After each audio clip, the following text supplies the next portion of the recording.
네, 안녕하세요. 저는 허브티 디자이너 국찬양이라고 합니다. 허브티 디자인은 처음 들어본 것 같은데요. 처음 네. 들어보시죠? 자연에서 나는 식물을 허브라고 하잖아요. 다양한 허브를 섞어서 맛과 향과 효능을 극대화시켜서 차로 마실 수 있도록 도와드리는 일을 하고 있습니다. 이런 면역력에 도움이 되는 허브티가 있을까요? 환절기에 면역력이 약해지는 이유를 좀 우리가 먼저 알아야 할 것 같은데요.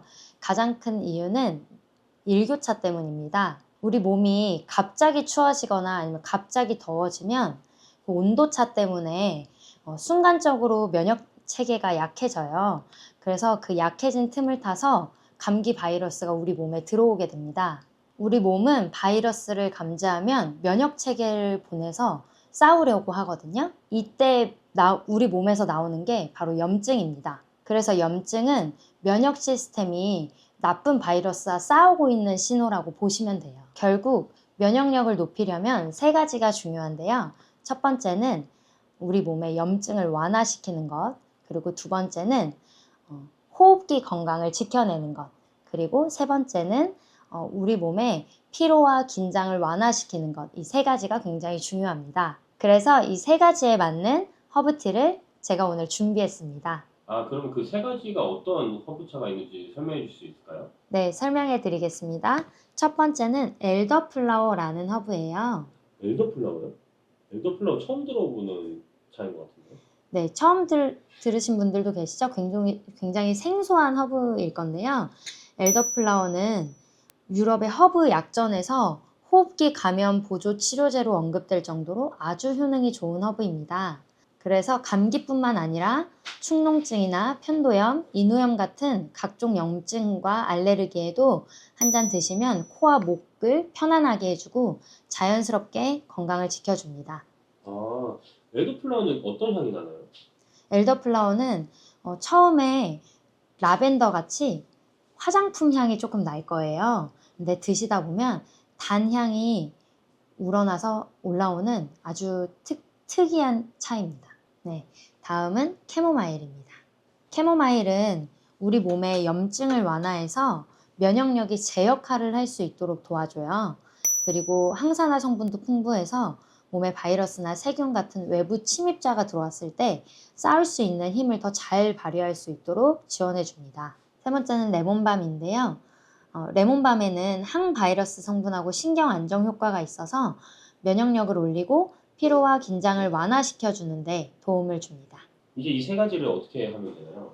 네, 이 세 가지를 조합해서 오늘 차를 만들어서 먹을 거예요.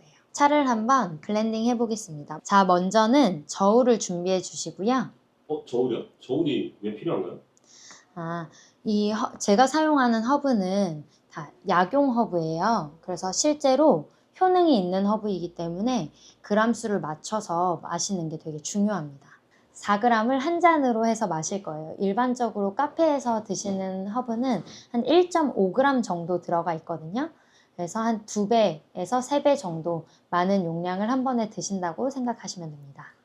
두 배에서 세 배나 있으면 카페에서 있는 거는 그러면은 그냥 약간 맛보기 그런 느낌이라고 볼 수 있는 건가요? 네, 다양한 사람이 먹어야 되기 때문에 몸에 부담을 주지 않는 적은 용량으로 향만 맡을 수 있게 그렇게 카페에서 아마 드리고 있을 거예요. 실제로 면역력을 높여주고 염증을 줄여주는데 도움이 되는 용량을 4g으로 제가 정했습니다.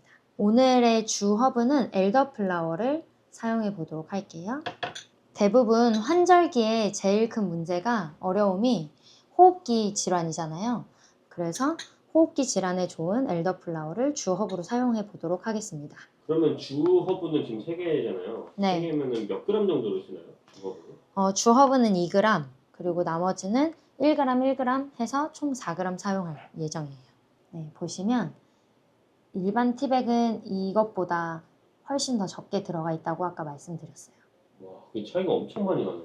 네, 이게 2g 정도고요. 다음엔 캐모마일 1g, 레몬밤 1g을 넣어보겠습니다. 캐모마일 1g 넣었고요. 다음에 레몬밤 1g 넣겠습니다. 네, 총 4g입니다. 양이 굉장히 많죠? 네, 사실 이걸로 1리터 정도 우려서 하루 종일 드셔도 좋습니다. 오늘 효능이 좋은 허브를 마셔서 우리 몸이 실제로 좋아지는 것들을 경험하기 위해서 한 잔의 허브로 해서 마실 거예요. 이 허브의 입자가 굉장히 고와요. 그래서 대부분의 티팟 그 구멍 사이로 허브가 다 새 나가기 때문에 제가 오늘은 이 거름망을 사용해서 얘를 담아서 우리도록 하겠습니다. 보통 얼마예요? 거름망 같은 거? 거름망은 현재 쿠팡에서 구매하시면 3,000원대에 100장 정도 구매하실 수 있으실 거예요. 4g 정도의 용량이면 티백이 아주 빵빵하게 차오를 거예요. 그래서 끝부분이 새어나오지 않도록 놓겠습니다. 이게 빵빵한 거 보이시나요? 와, 이거 한 잔만 마시기엔 진짜 아까울 것 같아요, 양이. 네, 한 잔 드시기엔 좀 아쉽고 한번 진하게 드신 후에 물을 많이 해서 오랫동안 우리시고 자주 마셔주셔도 좋아요. 이 다음에는 바로 우리면 되나요? 네, 티팟에 넣고 우려보도록 하겠습니다. 티팟은 요즘 다이소에서도 5,000원이면 구매할 수 있어요. 쉽게 구매하실 수 있으시니까 집에 하나 정도는 구비해 두시면 아주 좋아요. 물은 너무 팔팔 끓인 물이 아니고 한 김 식힌다고 하죠. 한 1, 2분 정도 식힌 후에 물을 넣어주시면 제일 좋아요. 거름망에 넣었기 때문에 지금 우리는데 시간이 조금 걸려요. 그래서 넣고 한 5분 정도 우려주시면 됩니다. 우리고 계신 거죠? 네. 이거 어느 정도 우리면 딱 좋을까요? 시간은 거름망이 들어있기 때문에 바로 우러나오지 않아요. 그래서 한 15분 정도 우려주시면 좋습니다. 아로마 테라피 아시죠? 허브는 향만 맡아도 우리 몸에 좋은 영향을 줘요. 그래서 우리는 동안 그냥 기다리시지 마시고 향을 맡아서 좋은 영향을 미칠 수 있도록 해주시면 좋습니다. 엘더플라워는 아까 단향이 난다고 말씀드렸잖아요. 그래서 여기서는 그 레몬의 상큼한 향도 나지만 주로 달달한 향이 많이 올라와요.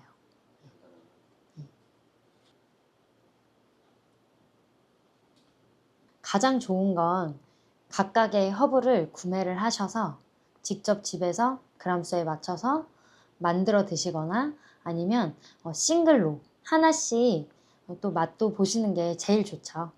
하나씩 그럼 제가 일일이 하나씩 구매해서 얘 다 합쳐서 이렇게 끓여 먹어도 괜찮다는 건가요? 그렇게 하셔도 충분히 가능합니다. 근데 그렇게 해서 마시는 거는 좀 굉장히 귀찮을 것 같거든요. 네. 그래서 좀 이런 거를 좀 한데 모은 거를 좀 그 제품이 따로 있으면 딱 좋을 것 같아요. 요즘 같은 환절기에 집에서 간편하게 드시기 좋게 제가 준비를 했는데요. 저희 온라인 몰에서는 현재 12,000원에 판매하고 있는데 구독자분들에게 9,900원에 드리려고 준비했습니다. 보시면 면역력에 좋은 허브티 3가지 블렌딩한 것부터 침침한 노년에 눈을 맑게 해주는 그런 티, 그리고 불면증에 좋은 허브티, 그리고 혈압하고 혈당 조절에 좋은 티, 이렇게 3가지씩 제가 아까 보여드린 것처럼 3가지씩 허브를 블렌딩해서 이렇게 총 선물 세트로 만들어서 판매하고 있어요. 이게 얼마인가요? 네, 원래는 4만 원대에 저희가 판매하고 있는데요. 구독자분들에게 제가 특별하게 할인해서 드리려고 합니다. 할인해서 얼마? 네, 가격은 29,000원대 구매하실 수 있게 준비했습니다. 네, 구매는 우측 상단에 전화번호 있고요. 자세한 내용은 아래 고정 댓글 확인하시면 됩니다. 네, 이제 차를 한번 마셔볼게요. 기다리고 있는 동안에 되게 진하게 우러나왔어요. 이렇게. 노랗게 우러나온 게 너무 예쁘죠, 색깔이. 그래서 아까도 말씀드렸듯이 허브는 마시는 순서가 있어요. 먼저는 코로 향을 맡아주시는 거예요. 충분히 맡아주세요. 향에도 충분히 효능이 있기 때문에 맡아주시면 좋습니다. 그 다음에 차로 천천히 음미해 주시면 됩니다. 색감이 참 예쁘죠?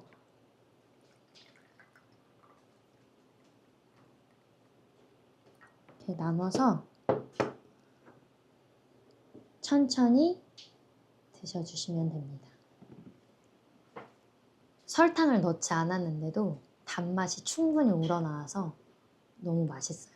근데 그 단맛이 나면은 그 혹시 당뇨에 위험하지 않을까요? 그렇다고 설탕의 성분이 들어간 건 아니라서 괜찮습니다.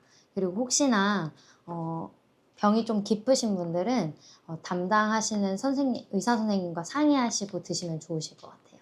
노년에 눈을 맑게 하려면 3가지가 중요한데요. 첫 번째는 몸이 시간이 지나고 나이가 들면 몸이 노화가 되잖아요.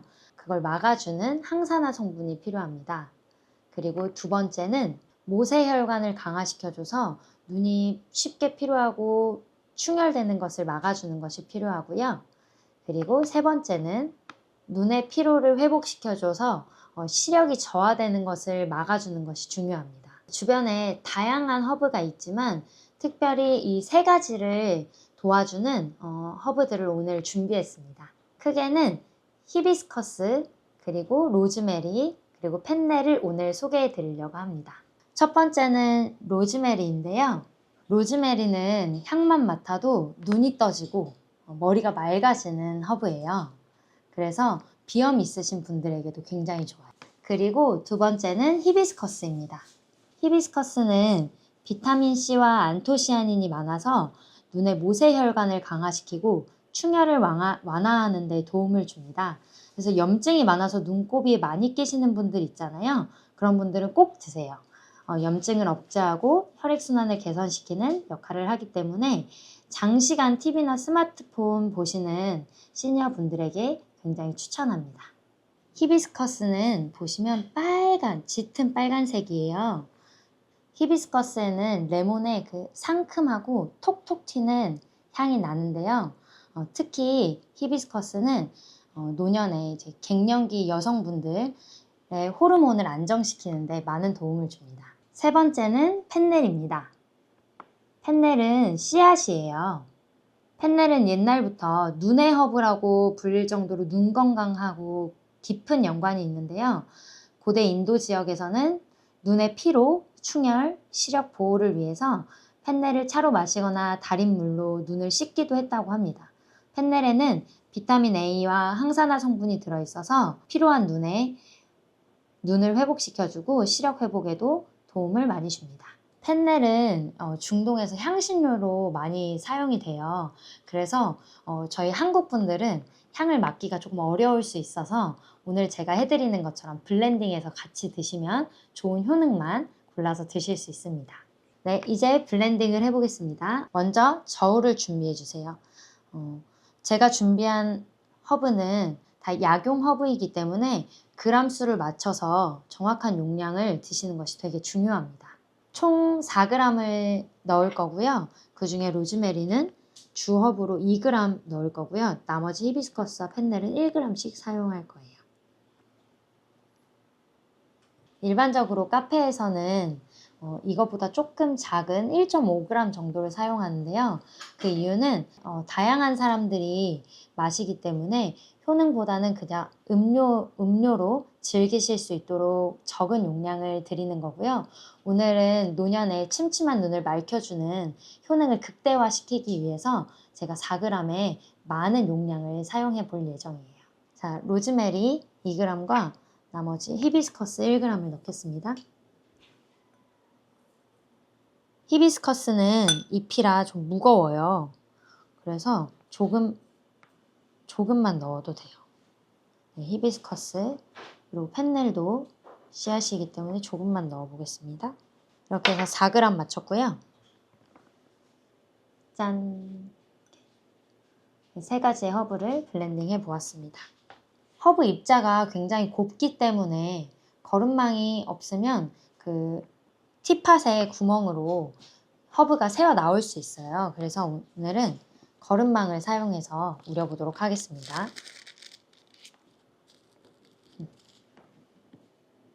거름망에 넣은 티백을 준비해 주시고요. 티팟 그리고 따뜻한 물을 준비해 주시면 되는데요. 티팟은 요즘에는 다이소 같은 곳에서 한 5,000원 정도면 저렴하게 구매하실 수 있어요. 그래서 허브티를 드시기 위해 하나 정도 구비해 두시는 걸 추천드립니다. 제가 이제 허브를 티팟에 넣고요. 그 다음에 물을 넣어주는데요.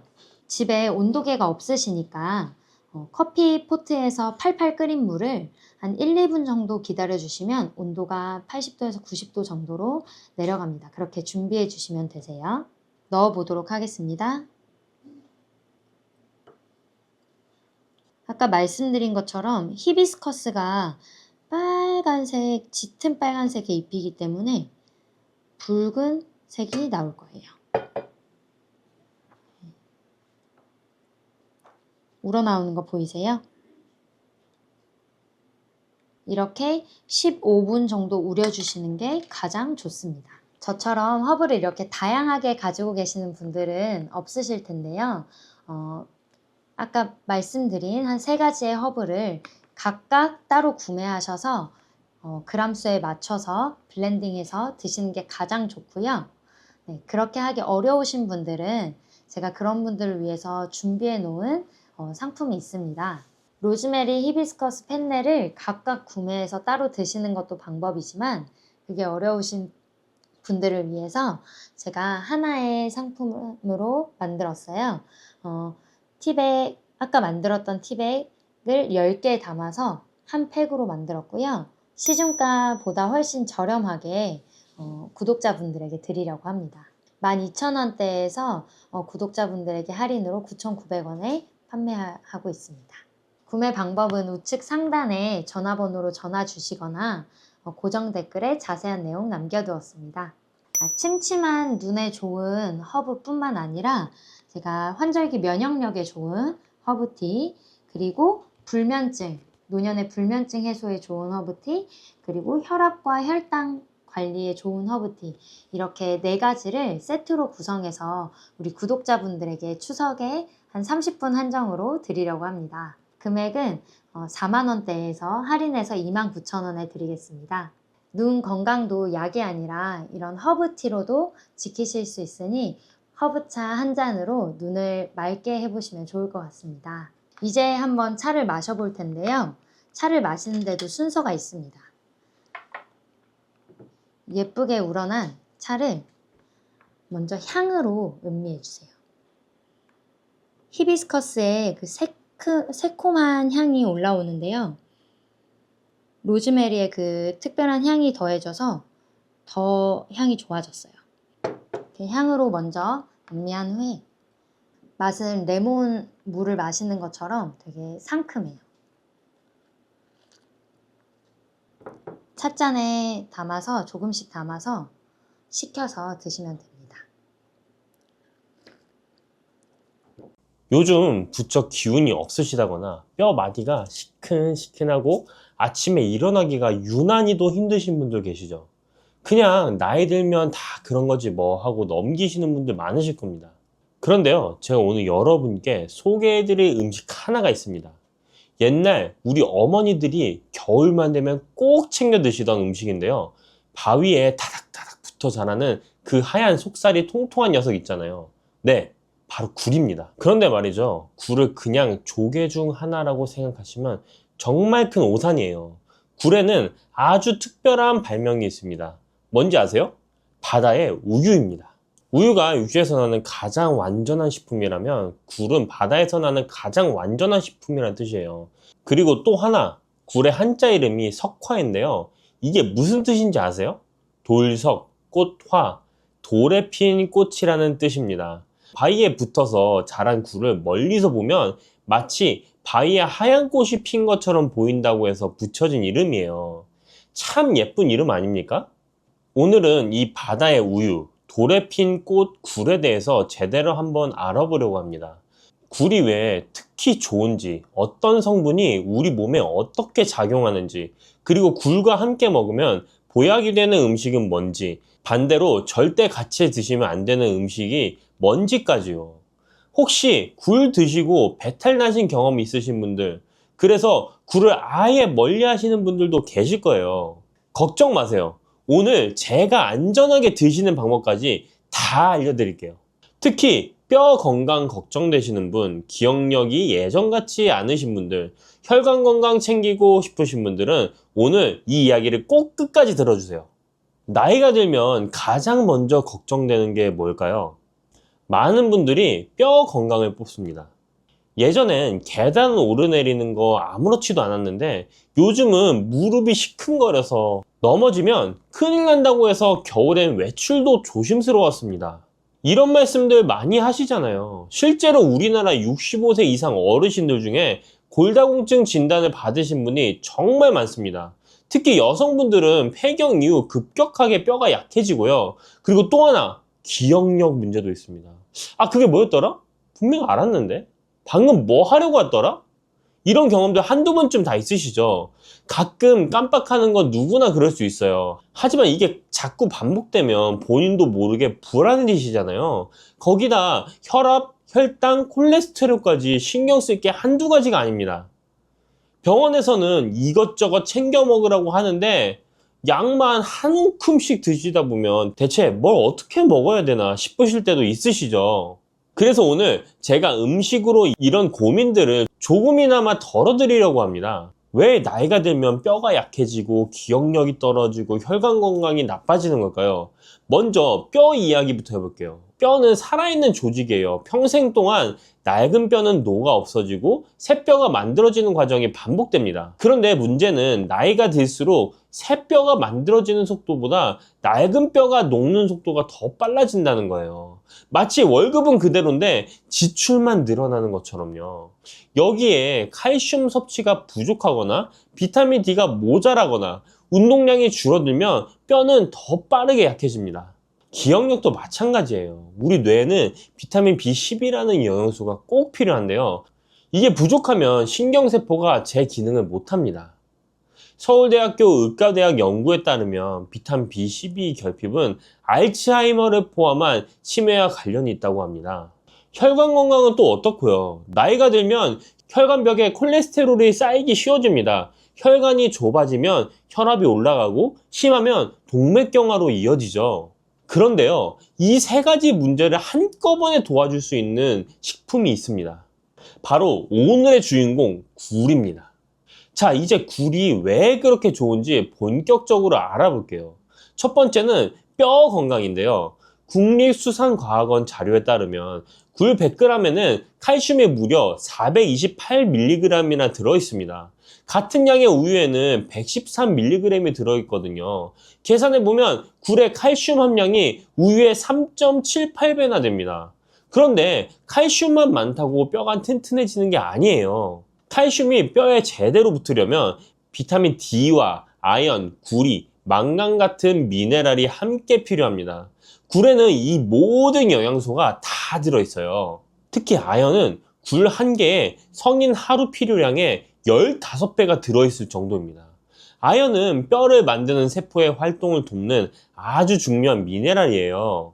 그래서 고려대학교 안암병원 연구팀에서는 굴에 있는 칼슘, 인, 아연, 철, 구리, 셀레늄이 서로 보완작용을 하면서 골밀도를 높여준다고 설명합니다. 두 번째, 뇌 건강과 치매 예방입니다. 아까 비타민 B12 이야기했죠? 굴에는 비타민 B12가 아주 풍부하게 들어있습니다. 그뿐만이 아니에요. 국립암센터 연구 자료를 보면 굴에 들어있는 타우린과 DHA, 비타민 등이 치매를 일으키는 뇌 단백질인 베타 아밀로이드 성분을 억제해서 치매 예방에 도움이 된다고 합니다. 참치가 DHA가 많기로 유명하잖아요. 그런데 굴에는 참치보다 2배 이상 높은 DHA가 들어있습니다. 세 번째는 심혈관 건강인데요. 굴 100g에는 타우린이 무려 1130mg이나 들어있어요. 타우린이 뭐냐고요? 혹시 피로회복제 광고에서 타우린 몇천 mg 함유라는 말 들어보신 적 있으시죠? 타우린은 콜레스테롤 생성을 억제하고 혈압을 낮추는 효과가 있습니다. 거기다 굴에 들어있는 EPA는 혈액 중에 중성지방과 콜레스테롤을 낮춰서 동맥경화, 고혈압, 뇌출혈 예방에 도움을 줍니다. 네 번째는 당뇨 개선인데요. 굴의 풍부한 아연은 인슐린 대사에 관여하는 필수 미네랄이에요. 농촌진흥청 자료에 따르면 굴의 비타민 A, B1, B2, 나이아신 그리고 특히 아연이 당뇨병 개선에 도움이 될 수 있다고 합니다. 다섯 번째, 빈혈 개선과 기력 회복입니다. 굴에는 철분이 풍부해서 적혈구 생성을 돕고 혈액순환을 촉진시킵니다. 옛날부터 굴은 빈혈이 있거나 큰 병을 앓고 난 후 기력을 회복하는 보양식으로 여겨져 왔어요. 동의보감에서도 굴은 바다의 어물 중에서 가장 귀한 것이며 몸을 건강하게 하고 살결을 곱게 하며 안색을 좋게 해 바다에서 나는 음식 중에 가장 좋다고 기록되어 있습니다. 옛말에 배 타는 어부에 따른 얼굴이 까맣고 굴 따는 어부에 따른 얼굴이 하얗다라는 말도 있었다니까요. 그만큼 굴의 효능이 예로부터 인정받아 왔다는 거죠. 자, 그러면 이 좋은 굴은 어떻게 드시면 좋을까요? 여기서 아주 중요한 이야기를 해드려야겠습니다. 굴과 함께 드시면 보약이 되는 음식들이 있어요. 첫 번째는 레몬입니다. 굴 드실 때 레몬즙을 뿌려서 드시는 거 그냥 멋으로 하는 게 아니에요. 한국식품영양학회 자료를 보면 레몬의 구연산이 굴의 철분 흡수를 촉진하고 타우린 손실을 막아준다고 합니다. 거기다 레몬의 산성 성분이 세균 번식을 막아서 식중독 예방에도 도움이 되고요. 굴 특유의 비린내도 레몬의 산이 중화시켜줘서 훨씬 깔끔하게 드실 수 있습니다. 굴과 레몬, 이건 정말 찰떡궁합이에요. 두 번째는 우유입니다. 이게 좀 의외죠. 우유는 필수 아미노산은 다 가지고 있는데 아연이 부족해요. 반대로 굴은 아연이 우유의 100배 이상 들어있거든요. 그래서 굴과 우유를 함께 드시면 서로 부족한 영양소를 채워줄 수 있습니다. 굴 크림 스프 같은 요리가 괜히 있는 게 아니에요. 세 번째, 부추입니다. 부추는 따뜻한 성질이 있고 굴은 차가운 성질이 있어요. 이 둘을 함께 드시면 성질이 중화되면서 소화가 더 잘 됩니다. 부추에 들어있는 비타민과 철분이 굴과 만나면 신진대사도 활발해지고요. 굴 부추전, 굴 부추무침 다 이유가 있는 조합입니다. 네 번째는 생강입니다. 아까 말씀드렸듯이 굴은 성질이 차가워요. 그래서 속이 냉하신 분들이 굴을 드시면 가끔 배가 불편하실 수 있는데요. 이때 따뜻한 성질의 생강을 곁들이면 굴의 찬 기운을 중화시켜 줍니다. 특히 생강 식초에 굴을 찍어서 드시면 소화도 잘 되고 맛도 개운해요. 자, 그럼 조리법도 알려드릴게요. 가장 추천하는 건 굴국이에요. 다시마 육수에 물을 넣고 끓이다가 무가 익으면 두부와 굴을 넣고 2분만 더 끓이시면 됩니다. 여기서 포인트는 굴은 오래 끓이면 질겨지고 맛이 없어져요. 그래서 새우젓으로 간을 하시고 대파 송송 썰어 넣으시면 속이 든든하고 소화도 잘 되는 보양식이 완성됩니다. 굴밥도 좋아요. 자, 밥이 거의 다 됐을 때 굴을 올려서 뚜껑 덮고 뜸만 들이시면 돼요. 굴향이 밥에 배어서 정말 별미입니다. 양념간장에 쓱쓱 비벼 드시면 한 그릇 뚝딱이에요.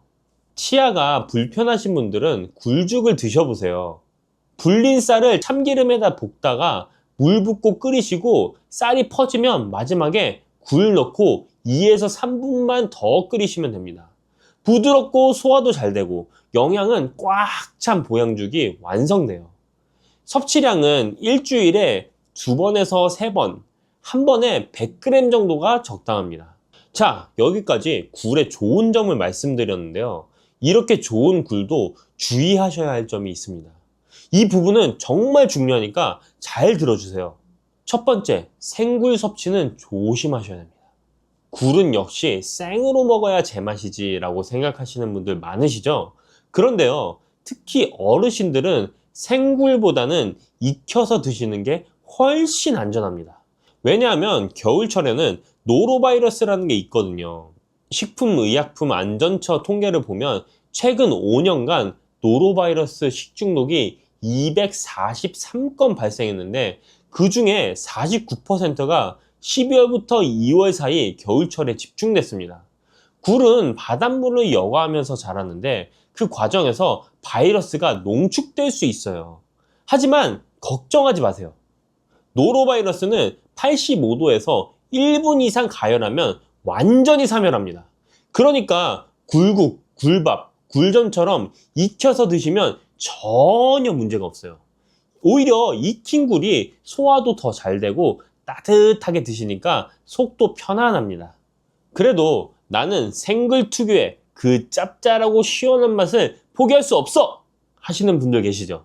네, 저도 충분히 이해합니다. 생굴의 그 싱싱한 맛은 정말 익힌 굴과는 또 다른 별미이니까요. 그런 분들을 위해 조금이라도 더 안전하게 생굴을 드시는 방법을 알려드리겠습니다. 포장 표시를 꼭 확인하세요. 이게 정말 중요합니다. 굴 제품 포장에 가열 조리용, 익혀 먹는 등의 표시가 있는 제품은 반드시 익혀서 드셔야 합니다. 노로바이러스가 확인된 해역의 생산물은 가열 조리용, 익혀 먹는 등의 표시를 붙여서 유통하도록 되어 있기 때문입니다. 그러니까 마트나 시장에서 굴을 사실 때 포장을 잘 살펴보시고 생식용인지 가열 조리용인지 꼭 확인하세요. 또한 물을 갈면 식중독균을 억제하는 알릴 이소티오시아네이트라는 성분이 나옵니다.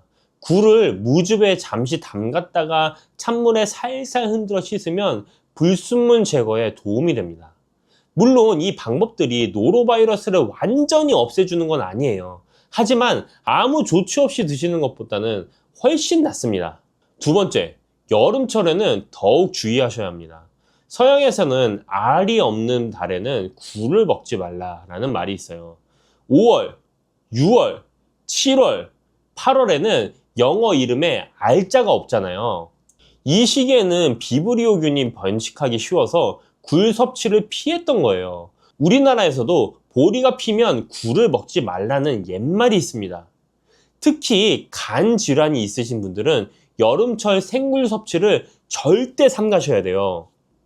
서울대학교 자료에 따르면 비브리오 폐혈증 사망률이 40에서 50%에 달할 정도로 위험합니다. 세 번째, 같이 드시면 안 되는 음식이 있습니다. 감하고 굴은 최악의 궁합이에요. 감의 떫은 맛을 내는 탄닌 성분이 굴의 철분과 결합해서 몸 밖으로 빠져나가게 만들거든요. 굴 드시고 후식으로 감 드시는 건 피해주세요. 커피도 마찬가지예요. 커피에도 탄닌이 있어서 굴의 아연 흡수를 방해합니다. 굴 드신 후에는 커피보다 따뜻한 보리차나 생강차가 더 좋습니다. 네 번째, 과식은 금물입니다. 굴은 성질이 차가워서 한꺼번에 많이 드시면 속이 불편하실 수 있어요. 한 번에 너무 많이 드시기보다는 적당량을 여러 번 나눠서 드시는 게 좋습니다. 다섯 번째, 신선한 굴을 고르는 법입니다. 껍질 벗긴 굴을 사실 때는 우윳빛이 돌면서 검은색 테두리가 선명하고 알이 굵고 통통하면서 탄력 있는 것을 고르세요.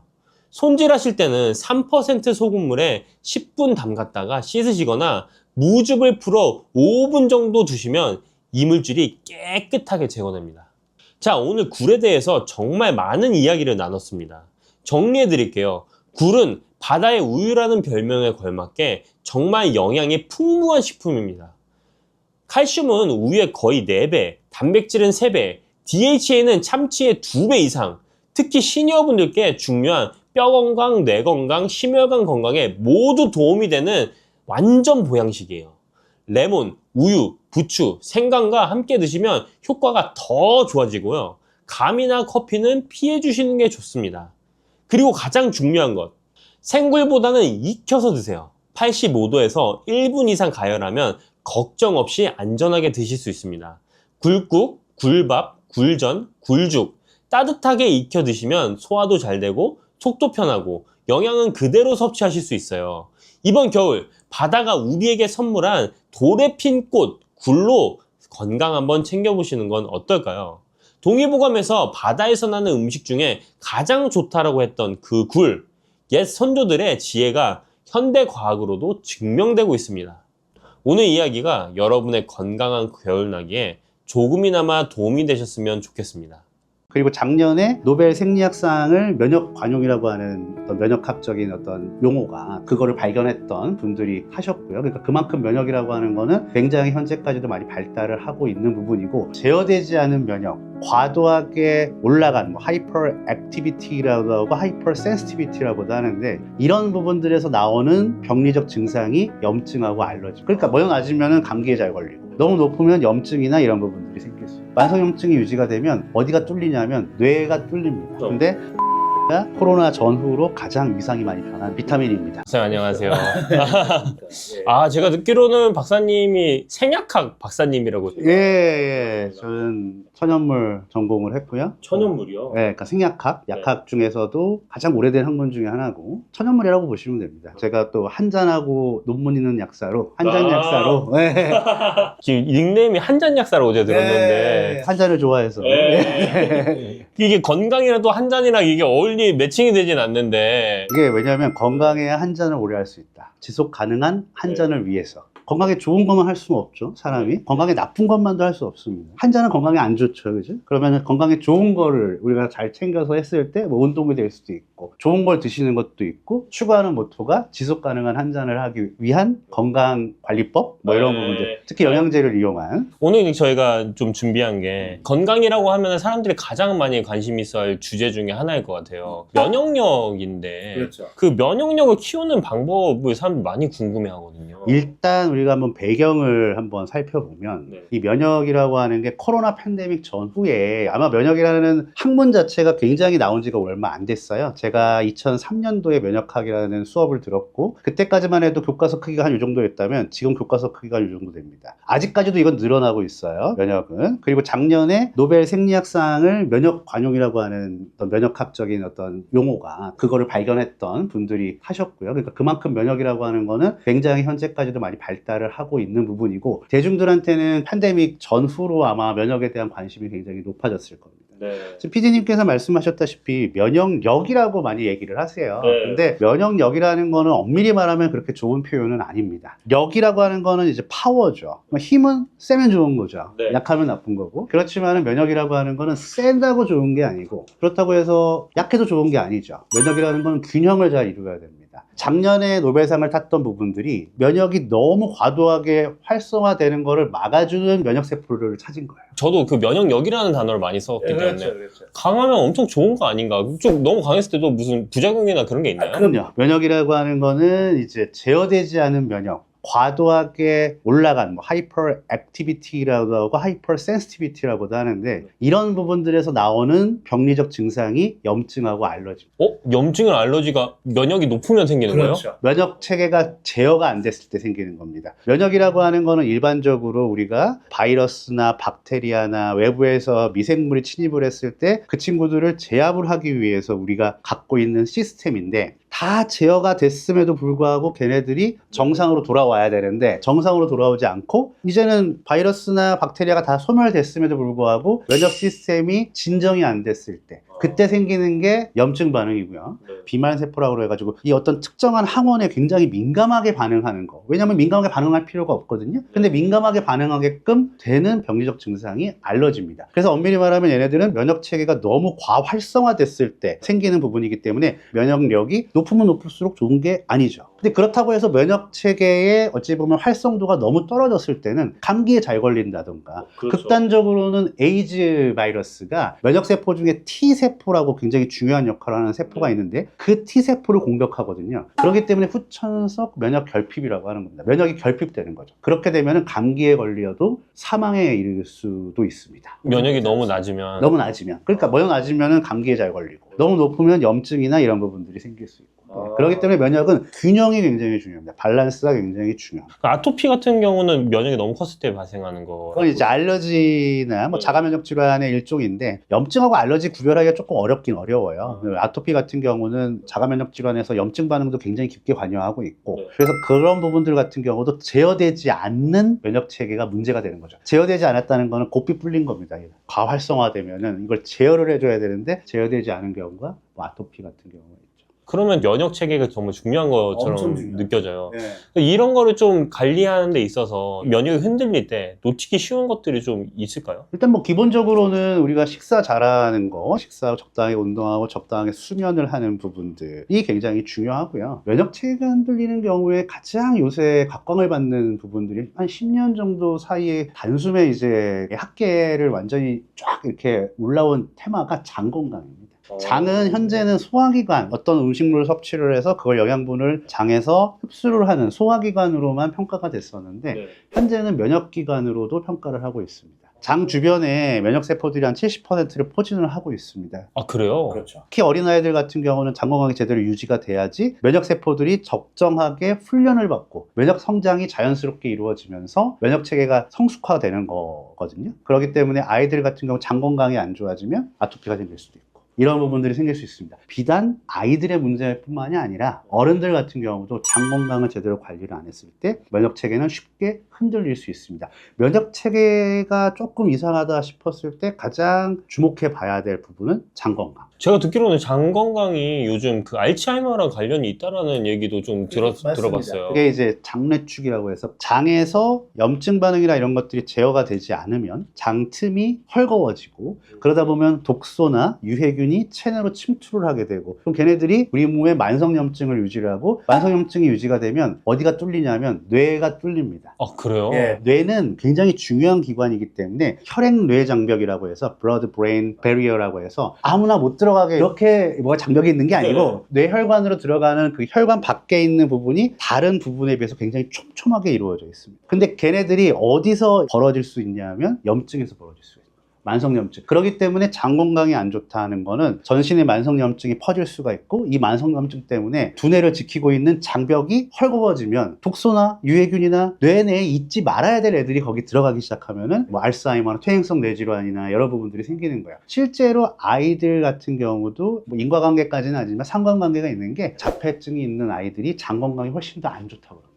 그럼 장이 정말 중요하네요. 정말 중요합니다. 지금 장 건강과 관련된 논문은 지금 뭐 1년에 뭐 수천 편씩 나오고 있습니다. 그래서 현재까지도 장 건강과 관련해서는 관련 학계의 가장 메인 테마 중에 하나입니다. 이거는 좀 약간 번외적인 얘기일 수도 있는데 저희가 이제 임신을 하면은 그 태아가 있잖아요. 그렇죠. 태아도 이제 장기가 생기는 그 시점이 있을 그렇죠. 텐데 그렇죠. 그러면은 산모가 무엇을 먹느냐에 따라서 태아의 전반적인 장기의 건강이 달라질 수도 있다는 얘기도. 아니, 그러니까 무엇을 먹느냐도 중요하지만 그때는 아이들이 엄마가 먹은 음식을 입으로 먹질 않아요. 혈액으로 네. 이제 들어가죠. 그때까지는 뭐 현재 많은 얘기가 되고 있습니다. 뭐 양수를 이렇게 애들이 장기가 다 일단은 10주 정도 되면은 다 형성이 돼요. 뭐 그때까지는 엄마 몸 안에 있는 영양소들이 적절하게 준비가 되어 있어야 되겠죠. 피를 만들려면 철분이 있어야 되고 두뇌 건강이 되려면 뭐 오메가3나 뭐 엽산이나 이런 부분들이 충분해야 되고 이런 부분들에 의해서 장기가 일단 다 형성이 됩니다. 그럼 이제 뭐 20주, 이제 30주 넘어가기 시작하면 태아가 그 안에서 양수도 먹고 네. 그래가지고 과거에는 태아 수준에서는 장내 미생물이 형성이 안 되는 거 아니야? 그랬지만 현재는 그런 거라기보다는 그 태아 수준에서부터 그 양수를 통해서 미생물을 섭취를 하고 태변 같은 경우도 있을 수 있고요. 그래서 그 증거 중에 하나가 자연분만한 애들은 엄마의 질내에 있는 유익균을 먹으면서 나오기 때문에 그게 장 건강의 근간이 된다라는 부분이 있고 그리고 그렇다면 제왕절개를 하면은 그럼 없겠네? 근데 그게 아니에요. 제왕절개를 하더라도 태아 안에는 자연분만한 것만큼은 아니지만 그래도 그 안에도 미생물이 이식이 되어 있습니다. 그리고 또 하나 흥미로운 부분은 엄마가 배가 이렇게 부르잖아요. 얘가 태아가 있으면서 배가 불렀을 때 이 부분에 있어서 엄마의 위장 중에 장, 이 부분이 약간 헐거워지면서 그 안에 있는 뭐 유익균이든 그 안에 있는 세균들 중에는 좋은 균도 있고 나쁜 균도 있습니다. 네. 그게 모유로 이전이 돼요. 애가 태어난 다음에 초기 뭐 몇 개월, 뭐 3개월 이때 모유수유를 하는 게 중요하다. 뭐 이런 보고도 되어 있습니다. 좀 장 건강은 진짜 신기한. 장 건강은 아직까지도 굉장히 많은 부분이 이게 밝혀지고 있습니다. 그럼 앞으로도 더 많이 밝혀질 수도 있다는. 그럼요. 지금 마이크로바이옴이라고 하는 게 장내 세균총이에요. 장내 세균. 그러니까 세균이라고 하는 거는 나쁘다, 좋다가 아니에요. 세균이라고 하는 거는 유익균도 있을 수 있고 유해균도 있을 수 있고 보통 저는 이렇게 설명합니다. 장내의 마이크로바이옴을 보면 10% 정도는 유익균이고 10% 정도는 유해균이에요. 그럼 나머지 80%는 뭐냐? 상황에 따라서 일로 갈 수도 있고 일로 갈 수도 있어요. 우리 몸의 세포보다 더 많은 수의 세균들이 우리 장 속에 있다고 보통 평가를 하고 있습니다. 그래서 이 부분을 갖고 현재 의약품 개발에 굉장히 노력을 많이 하고 있습니다. 동물한테도 이제 장에 미생물이 있잖아요. 맞습니다. 걔네들이 근육도 만들고 막 하는데 그런 게 또 연구가 돼서 또 이렇게 인체에도 이렇게 같이 될 수 있는 가능성도 있나요? 이거는 종간에 관련돼서는 아직까지 조금 아, 이게 조심스러운. 시간이- 그렇죠. 아직 아실지 모르겠지만 이종간 장기 이식이라고 해서 돼지의 장기를 사람한테 뭐 심장 같은 경우 실제로 그런 부분들이 연구가 많이 되고 있어요. 요거는 아직도 조금 조심스러운. 뭐 조심스럽다기보다는 성공률이 굉장히 많이 떨어진다. 그리고 마이크로바이옴이라고 해서 장내 세균총이 사람과 다 다를 수밖에 없어요. 저는 그것도 예전에 이제 강의도 하고 이렇게 했었는데 보통 유산균 하면은 덴마크 유산균을 많이 꼽습니다. 그쵸. 북유럽. 네. 우리만큼 마늘을 많이 먹을까요? 덴마크 사람들이? 김치 먹나요? 안 먹죠. 아니죠. 네. 마이크로바이옴이 다 다릅니다.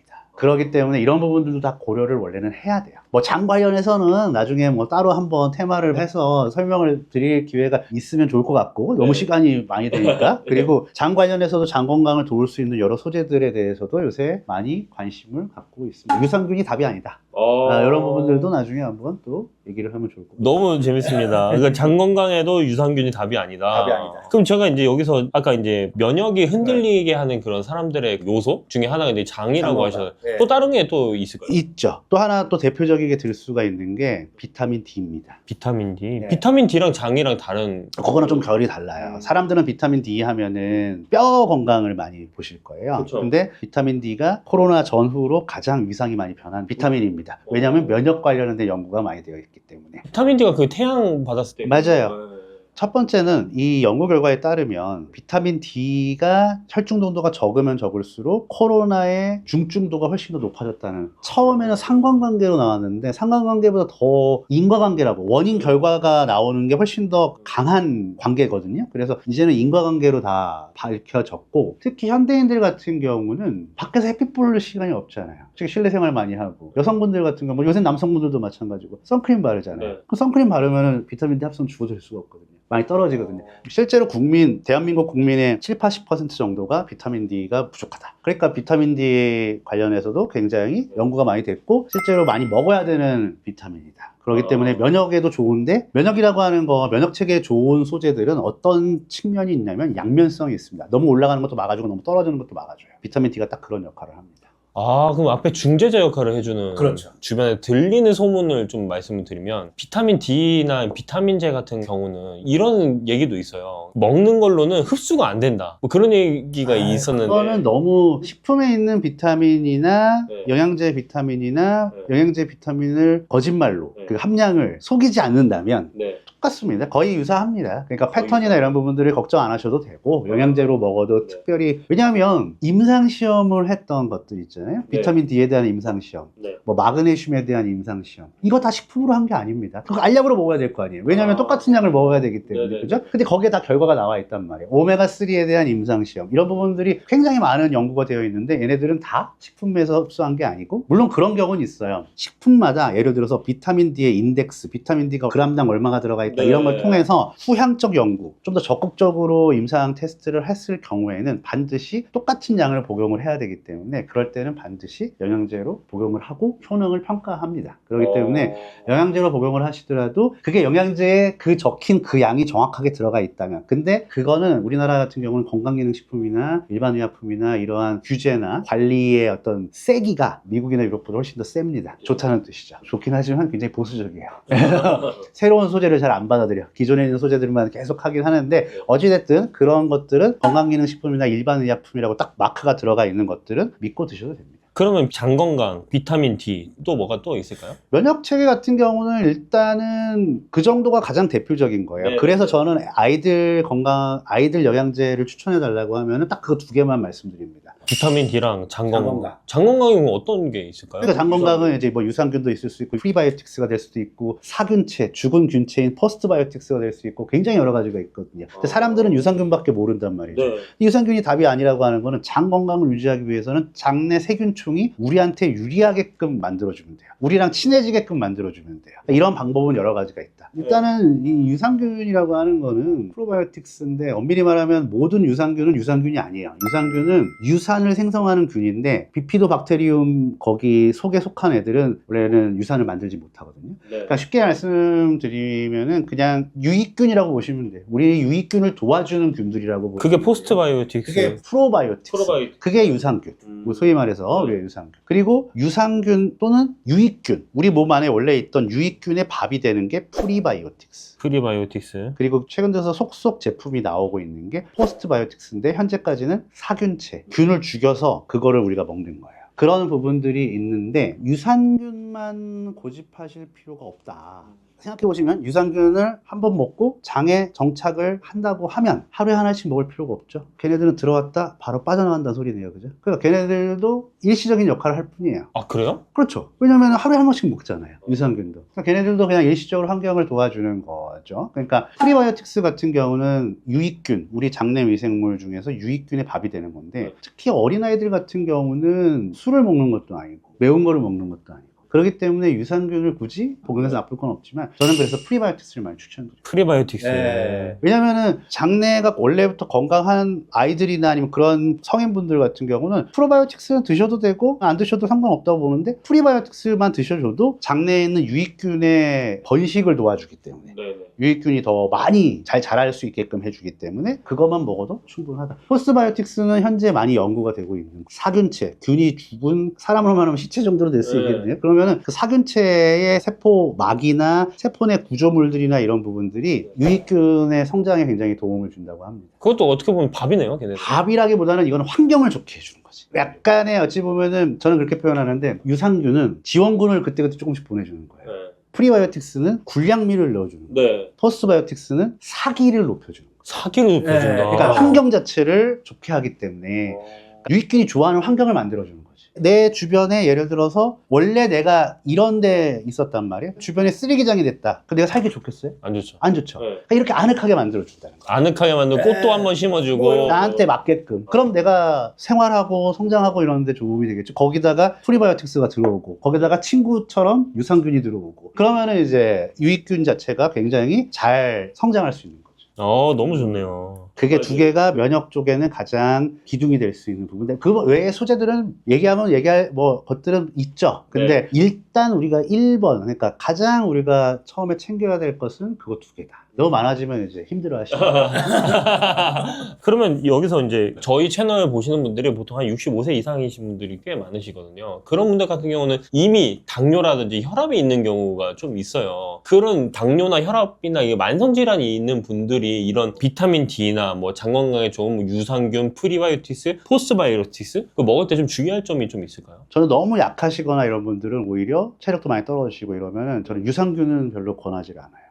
이유가 있나요? 유산균은 어차피 살아있는 균이 있고 네. 우리랑 계약을 맺은 균이에요. 공생관계, 공생. 나도 걔네한테 밥을 주잖아요. 우리가 음식을 먹으면 밥을 주잖아요. 그죠? 공생관계인데 이건 극단적인 상황입니다. 일반적인 상황은 절대 아니에요. 네. 근데 얘네들이 우리를 배신할 수 있어요. 우리가 몸이 굉장히 약하고 면역체계가 굉장히 많이 흔들리고 굉장히 많이 떨어졌을 때 면역체계가 굉장히 많이 처져 있을 때 그런 경우가 보고된 경우가 있어요. 유산균인데 우리를 공격해요. 그래서 어르신들 같은 경우는 이제 말하자면 65세 이상의 약이랑은 상관없어요. 장 건강하고 비타민 D랑 이런 고혈압이랑 당뇨, 고지혈증 약은 전혀 상관없고 저는 개인적으로는 유산균은 1번으로 추천드리지 않을 것 같아요. 그리고 그런 65세 이상 분들 같은 경우는 면역 체계를 유지하는 데 가장 중요한 것 중에 하나가 단백질입니다.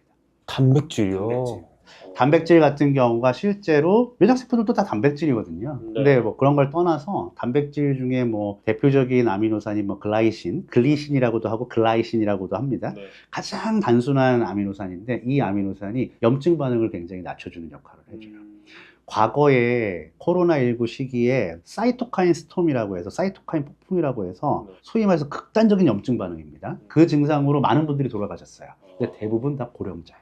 왜? 저는 노화의 의미를 뭐라고 생각하냐면 수분이 빠지고 단백질이 빠진다고 봅니다.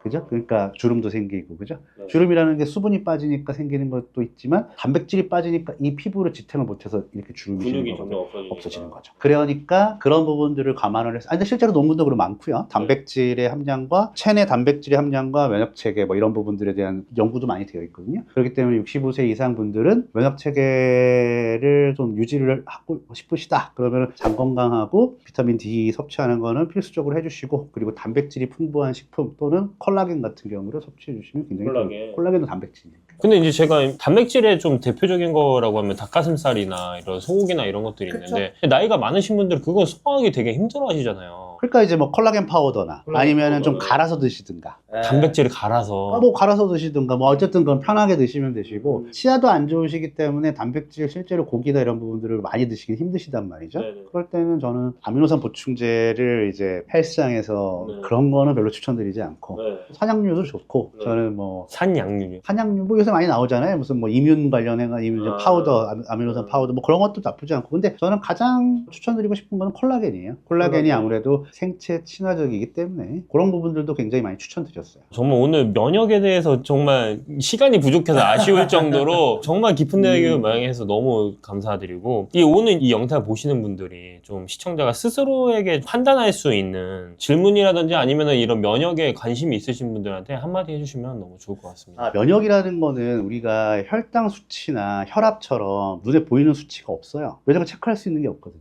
근데 그런데 이제 어떤 거를 생각을 하면 좋으냐. 만성염증이 있다는 거는 약간 과체중이거나 피곤하시거나 뭐 저도 그렇지만 잇몸염증이 막 생기거나 이러면은 이제 이게 면역 체계를 조금 다잡아야 될 때다라고 이렇게 생각해 주시면 돼요. 면역이라는 거는 눈에 보이는 게 아니에요. 혈당 수치는 딱 재면 수치가 나오죠. 네. 혈압도 뭐 120에 뭐 80 이렇게 나오죠. 면역은 체크할 수 있는 게 별로 없어요. 염증 그렇기 수치면 어떻게 보면 좀 관련이 있을 수도 있나요? 뭐 CRP라고 해서 뭐 있긴 있어요. 네. 근데 그게 일반적으로 재는 건 아니에요. 그게 일반적으로 재는 게 아니고 염증 수치라는 것도 재기가 되게 힘듭니다. 왜냐하면은 그 염증 수치라는 거는 예를 들어서 감기 걸렸을 때 굉장히 높아질 수 있는데 이런 감기나 이런 급성 염증은 제가 얘기하는 어떤 부분 만성 염증이랑 상관이 없기 때문에 면역 체계랑 관련이 없을 수 있거든요. 근데 눈에 안 보인다고 해서 없는 게 아니기 때문에 면역이라고 하는 거야말로 진짜 평소에 그냥 자기의 어떤 컨디션이나 이런 부분들을 잘 관리를 하는 게 좋다. 근데 그 중에 우리가 가장 쉽게 체크를 해볼 수 있는 거는 일단은 적정 체중이에요. 체중이 증가하면은 면역 체계가 무너질 수밖에 없습니다. 염증이나 이런 부분들 때문에. 두 번째가 장 건강이에요. 장 건강이 얼마만큼 잘 확보가 되고 있는가를 봐야 되고 당연하겠죠. 꾸준한 운동